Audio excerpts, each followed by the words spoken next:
I decided to film the test review of Honda's new CL500 in this type of environment because this is really what it reminds me of, especially when I look at it from the front. It's an urban bike with a little bit of ability to go off-road, which is exactly what this is, an urban jungle. Fun fact here, Dave, the cameraman Dave, not Dave, when he saw the bike, when we started doing the beauty shots, his first question was, are we going to film any pretty bikes this year? I'm like, what are you talking about? This is nice. I like the way it looks. What's wrong with it? And then he pointed out something very interesting. He's like, yeah, all three separate bikes that make up this bike are, I'm like, what do you mean three separate bikes? Well, look at the front. The front's like some sort of enduro bike, and the middle part with the tank, some sort of naked bike.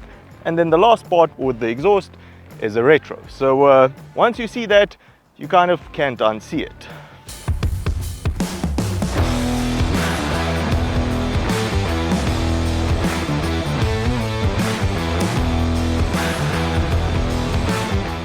Okay, so I've had a couple of days to play with this. I've gotten to know it quite well, all the good parts, all the bad parts. Starting with the seating position, I'm 1'8", 5'11", I think, for the Americans. Very slim fit, as you can see.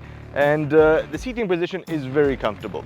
Even for long periods of time, even for a lot of riding, I had no problem with it. Your back is up straight, there's no pressure on your hands from the handlebars. It's a very well adjusted riding position.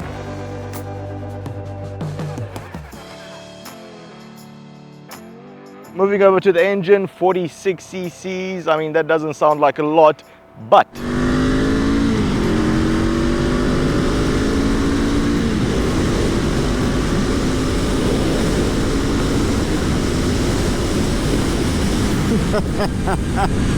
there is plenty of power for a 500cc. How the hell is that 46, 48 horsepower?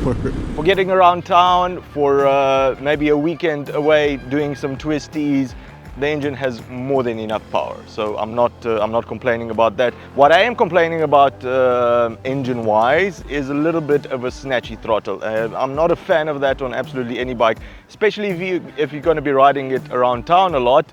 It's not going to be very comfortable. We're in third gear. We're doing, I think, about 4,000 RPM, but I can't tell you exactly because there's no tachometer on. At this speed, I would not be expecting the throttle to be as snatchy as this one is. I mean, I'm very lightly applying gas, and it's just giving me a kick in the butt, which is not very nice. Apparently it's better than the Rebel 500. They've done something to improve that, but it's still a bit too snatchy for my liking. The 6-speed gearbox that is coupled to the 500 engine is absolutely what you would imagine something from Japan to be like. It's extremely smooth. I have not gotten one single false neutral on it. Compared to the gearbox that I have on my 1200 GS, that is a dinosaur compared to this one. Sorry to say it, but this is very precise, and it's actually a pleasure to change gears. I do wish, and I know you're going to say for 46 horsepower, what do you need a quick shifter for? But I really do wish they could have added that as an option on there, because it just adds to the fun. The engine makes a lot of noise. It's a lot of beautiful noise, and it would make so much sense for added fun to have a quick shifter there to just change it, hear some pops coming out of the exhaust.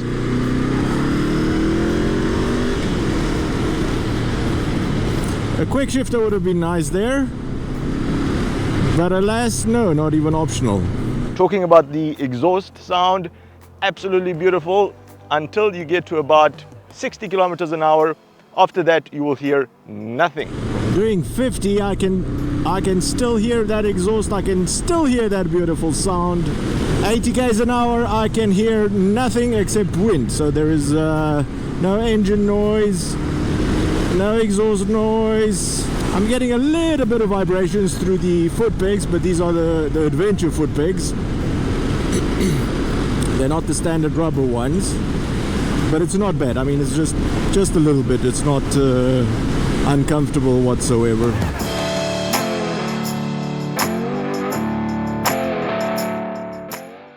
Suspension, and this is the biggest thing that is keeping this from going on some proper off-road trails, and this is also kind of where you can see that Honda cheaped out a little bit, let's call it that. You've got right side up suspension in front, not adjustable whatsoever, 150 millimeters of travel in front, that's not a lot. And it's also very soft. The same goes for the back. You've got 145 millimeters on both dual shocks here on the rear. They are also very soft as well, but you can adjust the preload. I didn't feel I needed to do that because for the kind of riding that I'm doing, lots of potholes, lots of unevenness, it was actually fine. Well, that was a big bump, well, a normal speed bump, but the suspension is very soft, which made my bum very happy because I didn't feel it. Put that together with the ground clearance of only 155, absolutely no protection there for your headers. This is not really a bike that is going to go off-road a lot, and I'm not meaning enduro off-road. No, you're not going to see any ruts on it, maybe some sort of fire roads, and that's about it. But that it can handle pretty comfortably because of the plush suspension.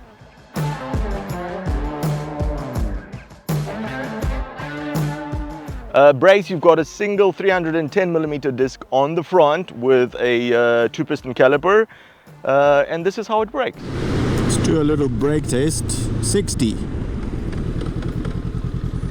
Not bad. For budget calipers and for only one disc on the front, it's really not bad. I mean, the weight of the bike, the brakes really do it justice.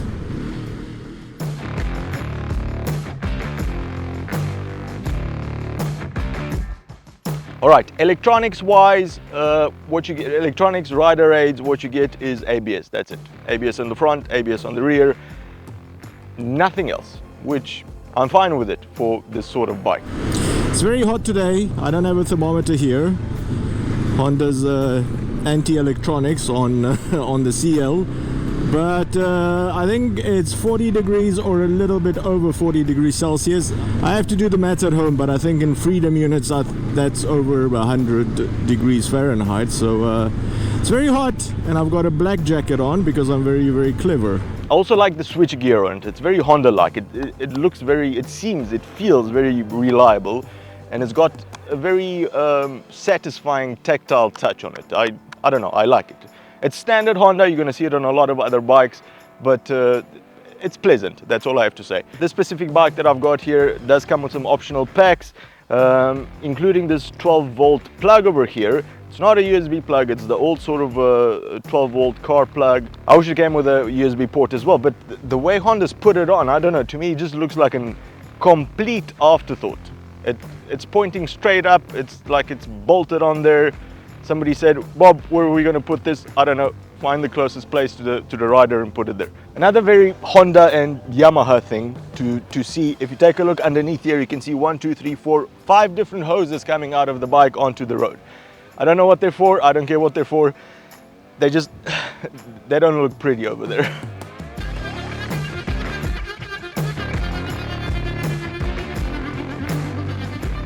Design-wise, I really like the look of this bike. It's great. I don't know, it looks great. I like the 19-inch front wheel. I love this cowling. I love the way it looks, the way it goes over the LED headlight.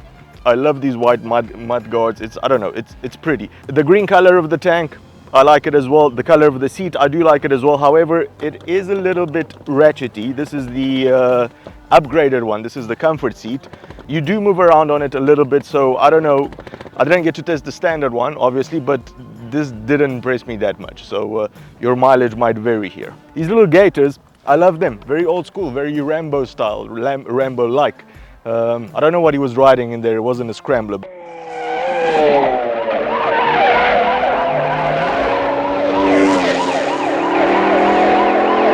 Every time I see those, it reminds me of First Blood. They come as standard, obviously, and I like that. Very good. The cowling, unfortunately, not. They couldn't put that in, but they put the gaiters in.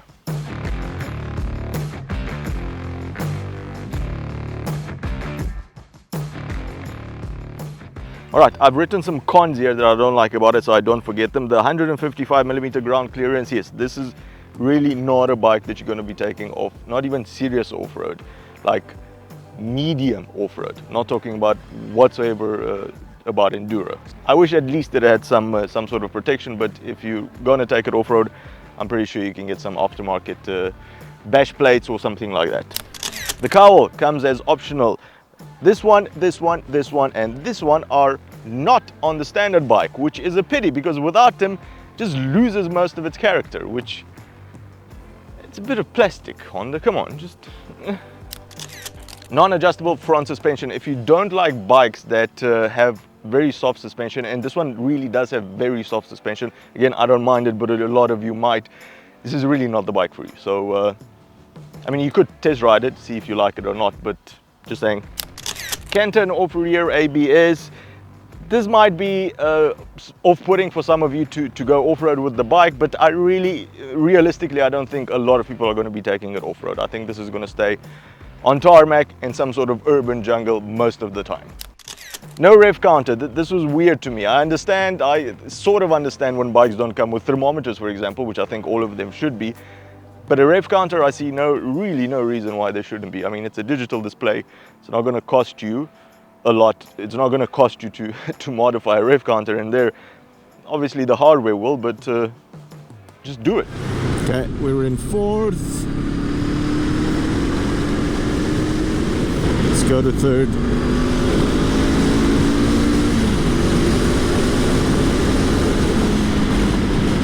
I wish I could tell you what the RPM range when the bike stops giving you power is, where that range is, but I can't. There's no RPM meter.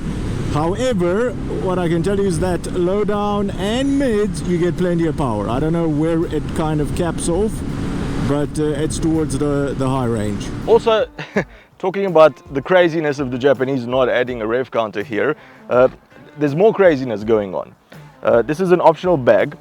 It's a side case, it's a side bag, but you can only have it on the left side because on the right side there's this huge massive exhaust, which I love the way it looks. So you're going to be riding with a massive exhaust on the right and a little waterproof bag on the left. You can also get a top case for it. However, the top case itself is, I only saw the price in pounds. It's only 500 pounds for a top case, which I think it's mental. But you also need to get the support for it, which I think is about another 100. So that's going to cost you 600.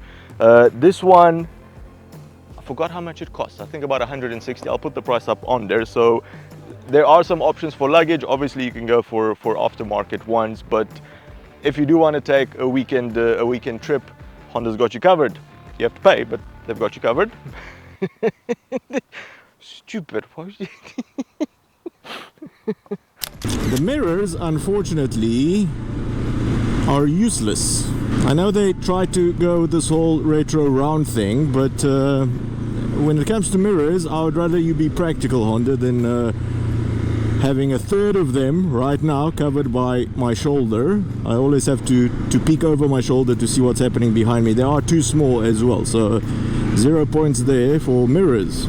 I don't know what the GoPro is showing you right now, but that dash is very difficult to read. I cannot see much on it. I can make out the gear and the speed, but that's about it.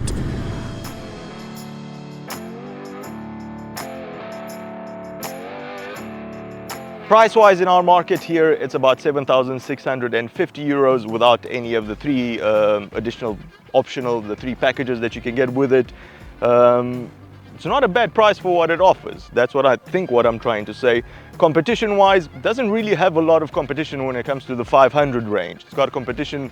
I mean, if it was a 750 or a 700 range, yeah, maybe we could talk about other bikes there. But 500, only like maybe a Royal Enfield would be able to touch it, but then you're going to absolutely completely different type of comparison, because Honda's got a lot of dealerships pretty much everywhere on the planet, which Royal Enfield cannot say the same, and it is a Honda, not a Royal Enfield. So yeah, for the price range and for the engine size, the power that it gives you, I really don't think it has any competition.